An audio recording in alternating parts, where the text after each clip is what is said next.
Space as a setting is starting to show up in a lot of places you might not expect. Action RPGs on the moon, tactical shooters on a terraformed Mars, industrial mining sims deep in asteroid belts, and a horror game set at the bottom of an ocean that honestly might belong in a totally different video. So what connects all these games together is their dependence and connection on the environment itself, which is an environment that's very hostile, very dangerous, and of course completely isolated. And where this gets very interesting is in how it affects the games, both in terms of the game world as well as the gameplay. All of these games are set in some very spectacular environments. Of course, they're not all, strictly speaking, full-on space games, but the space game influence here is very heavy indeed, and that's the point I'm trying to make. And I've touched on this briefly before. The space game genre appears to be splitting into two distinct categories.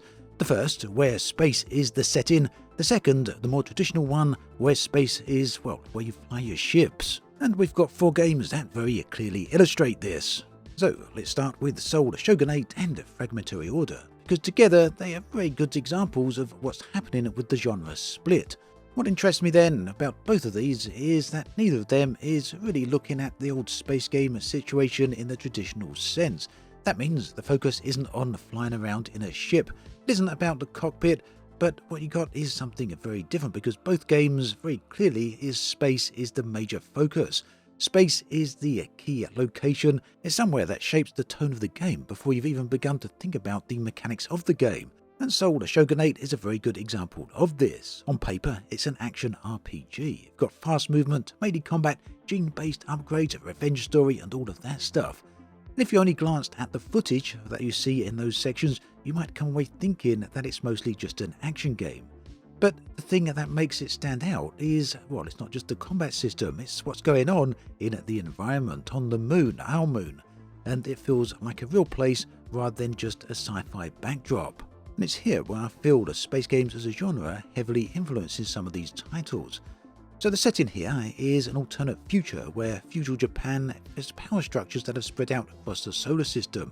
The moon has become a seat of power. There's massive lunar cities, transport networks, industrial zones, rival clans, and beneath all of that, a very harsh, hidden labour zone. In other words, they've created an environment which you couldn't very easily replicate on Earth, because when you factor in lunar cities and massive space stations, ships flying around, all of this placed in a very clear space setting, you have this image of something that's beautiful, something that's controlled, it's highly stylized, on the surface at least, and underneath all of that, there is class, there's infrastructure, there's dependency, and there's power. There's a situation then, a whole social order that feels very real, it feels historic, but at the same time, due to the fact it's set up there in space, it feels very futuristic as well. In fact, looking at the visuals of this, both from the footage as well as the concept art, it feels very much like taking a trip to a foreign location or an exotic holiday. Which, interestingly enough, also brings us to the sponsor of today's video, Extra. Whether for vacation or business, if you've ever struggled to fit everything into a carry-on, the new Travel Vacuum Bag Plus is worth a look. It's designed to compress your clothes down significantly, freeing up space whether you're packing for a weekend city break or a 2-week holiday. The side zip opening makes loading quick and easy, and the centralized valve compresses everything evenly, whilst the sealed materials hold their compression throughout your trip. Use it with Extra's separately available portable USB-C pump or any standard vacuum. And for wallets, Extra's Wallet Pro comes in a slim Italian leather with RFID protection, a metal trigger that pops out your cards, and a capacity for up to 14 cards, as well as a lifetime warranty. A metal wallet option is also available. Extra's Mother's Day sale is currently running between 13th of April and 18th of May, where you can get up to 45% off or 65% off with my code ObsidianAnt. Check out the link in the video description. And then, Fragmentary Order takes the same basic movement and pushes it in a much colder direction. The entire premise of this game then only works because it's set in space, and it really wouldn't work as well, at least as well as it appears to work, if space wasn't quite so harsh and deadly as it's portrayed here. So the idea is that you're operating clone soldiers remotely, and you're sending them into hazardous combat zones across the solar system. Mars is one of these, one of the confirmed locations, and, well, it's pretty hostile. It's partially terraformed and fundamentally indifferent to you. So you go in, you complete your contract, you scavenge what you can, and if the body you're using dies, well, that's just the cost. You move on, you go get another one. Personally then, I think that's a real bleak but effective use of space as a setting. Let me know what you think about that yourself. And that really fits because space has always, for me at least, carried this sense of remoteness as well as this sense of danger. And that's again where you see this split. On the one side, you see this sense of awe, exploration and fascination. On the other side, you see this aura of hostility and danger. And based upon what we've seen so far and what has been spoken about on this game, it seems to me that Fragmentary Order really does lean into that by making the player feel just how dangerous those locations are, because as you're using clones out there, well, you can really go to town on the type of damage and dangerous situations you can be placed in. Ultimately then, I feel that's why we've got these two different games, Soldier Shogunate and Fragmentary Order, both on very different ends of the spectrum, both very different genres really, to be perfectly honest. But thanks to the setting they're in, they're two games that can sit together quite well. And from everything we've seen so far about both of these games, space is about far more than just a setting, just a backdrop. It really does play a key part in the social environment, a political environment, a hostile environments, pretty much everything that makes the games what they're intending to be. The other split, the other side of this coin, is the traditional space sims we've been seeing all along. And those they seem to be growing in depth and complexity as well at the same time. A good example of that is Star Miner.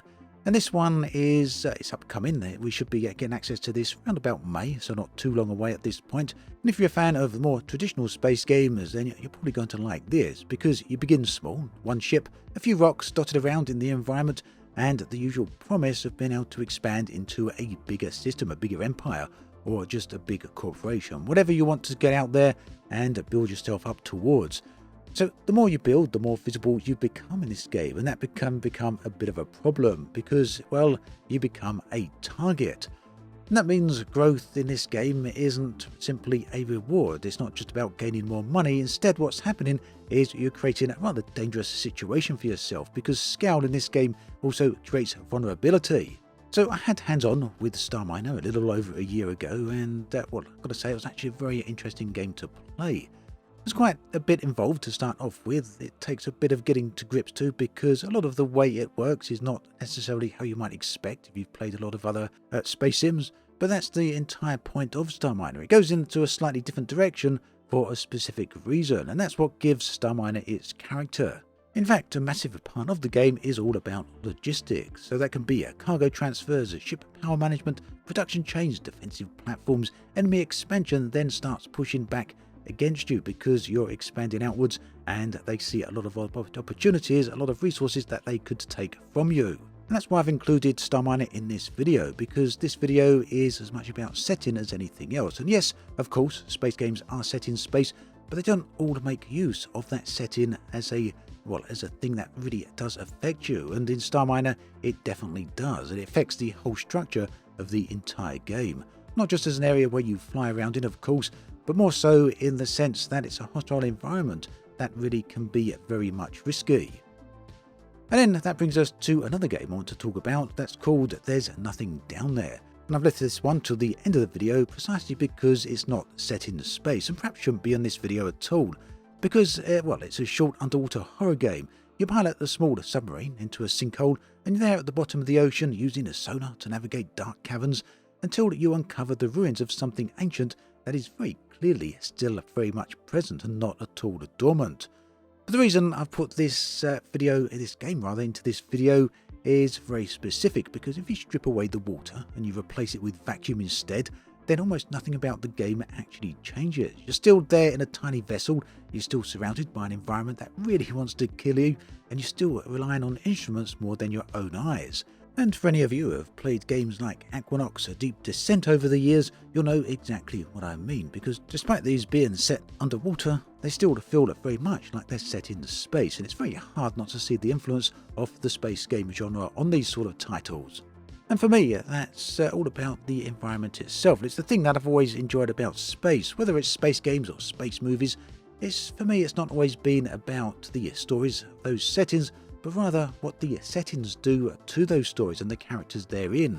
And I think that's very clear with the 4 games in this video. The setting of space is far more than a beautiful backdrop. Instead, it goes beyond that and becomes something that directly and massively influences the games themselves and the entire world that they're set in. Let me know what you think about all of this in the comment section, because I always love to read through your thoughts, and I do have another Patreon members video coming up where I'll be selecting some of the topics and questions raised in the comment section and be focusing a video directly on them. So do please leave your messages down there. As always, thanks for watching. Do check out the other video on the screen right here. Do take care, and I'll catch you next time.